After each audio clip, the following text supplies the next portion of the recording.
बिस्मिल्लाहिर्रहमानिर्रहीम। अस्सलाम वालेकुम। Lecture number 26, grade 9। Sections are A, B and C. Subject is biology. Unit number 4. Topic is plant tissues, meristematic tissues. Page number 78. So let's start with lecture number 26. Recap. In the last lecture, we studied about epithelial tissues. Objective. In this lecture, we will study about meristematic tissues. Drill words. Nucleus. The control unit of cell. Cell की जो सारी activities होती हैं उसको control करता है nucleus. जिस तरह से ह्यूमन बॉडी के अंदर या बाकी एनिमल्स में जो ब्रेन होता है वो बॉडी की सारी एक्टिविटीज़ को कंट्रोल करता है। Next one is apex. Apex हम कहते हैं टिप्स को। Next one is xylem. Xylem are the tissues that carry water. ये शूट्स जो होती हैं मतलब स्टेम्स जो होती हैं उसके सेंटर में प्रेजेंट होती हैं और ये वाटर को सॉइल से प्लांट के डिफरेंट पार्ट्स तक लेके जाती हैं या फिर डिफरेंट पार्ट से एक पार्ट से दूसरे पार्ट तक वाटर को लेके जाती हैं। Next one is phloem. Phloem are the tissues that carry food, जो कि फूड को कैरी करती हैं। ये फूड को लीव्स से दूसरे पार्ट्स तक लेके जा सकती हैं या फिर सॉइल में जो फूड प्रेजेंट होती है मिनरल्स वगैरह की फॉर्म में उससे प्लांट के दूसरे पार्ट्स तक लेके जा सकती है। Next one is lateral. Lateral हम कहते हैं साइड लॉन्ग, मतलब साइड्स जो होती हैं उस किसी भी चीज़ की जो साइड्स होती हैं उसको हम लेटरल कहते हैं। The last one is cork. Cork हम कहते हैं आउटर बार्क ऑफ प्लांट। जो किसी पौधे की जो आउटर छाल होती है, बाहर वाली छाल, उसको कॉर्क कहा जाता है। सो हम स्टार्ट करेंगे आज plant tissues. Plant tissues basically 2 kinds के होते हैं, simple tissues and compound tissues. तो पहले हम सिंपल टिश्यूज़ को डिस्कस करेंगे। The tissues made up of the single type of the cells are called simple tissues. वो टिश्यूज़ जो कि सिर्फ एक ही तरह के सेल से मिलके बने होते हैं उनको हम सिंपल टिश्यूज़ कहते हैं। Types of simple tissues. Simple tissues की 2 तरह की टाइप्स होती हैं, meristematic tissues and permanent tissues. तो आज के लेक्चर में हमने मेरिस्टेमेटिक टिश्यूज़ और उसकी फर्दर टाइप्स को डिस्कस करना है और नेक्स्ट वाले लेक्चर में हम परमानेंट टिश्यूज़ को भी डिस्कस करेंगे। तो पहले हम देखेंगे मेरिस्टेमेटिक टिश्यूज़। पहले उसके करैक्टर्स देखेंगे। Their cells have ability to divide. जो मेरिस्टेमेटिक टिश्यूज़ होते हैं उनके सेल्स में ये एबिलिटी होती है या ये ख़ासियत होती है कि वो डिवाइड कर सकें, मतलब तकसीम कर सकें। इसका ये मतलब हुआ कि जब ये डिवाइड करेंगे तो इससे इन सेल्स का नंबर इंक्रीज़ होगा, नंबर बढ़ेगा, और जब नंबर बढ़ेगा तो इनकी ग्रोथ भी बढ़ेगी। ठीक है।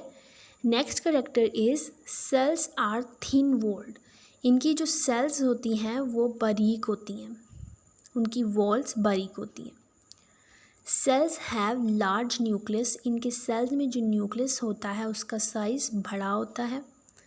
सेल्स हैव स्मॉल और नो वैक्यूल। इनके सेल्स में या तो वैक्यूल होता ही नहीं है और अगर होता है तो वो स्मॉल होता है, छोटा सा होता है। The last one is lack intercellular spaces. इनके अंदर इंटरसेलुलर स्पेसिस प्रेजेंट नहीं होती। इंटरसेलुलर स्पेसिस हम कहते हैं वो जगह जो कि 2 या 2 से ज़्यादा सेल्स के दरमियान में मौजूद होती है। इसका ये मतलब हुआ कि इनके जो सेल्स होते हैं वो बहुत क्लोज होते हैं एक दूसरे के साथ। ये थे इसके करैक्टर्स।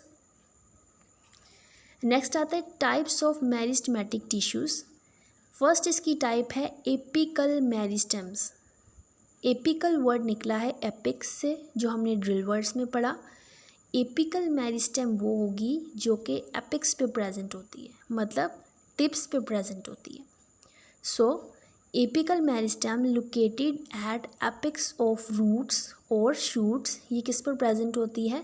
रूट्स या फिर शूट्स के ऊपर वाला जो एंडिंग होती है उस पे, ठीक है।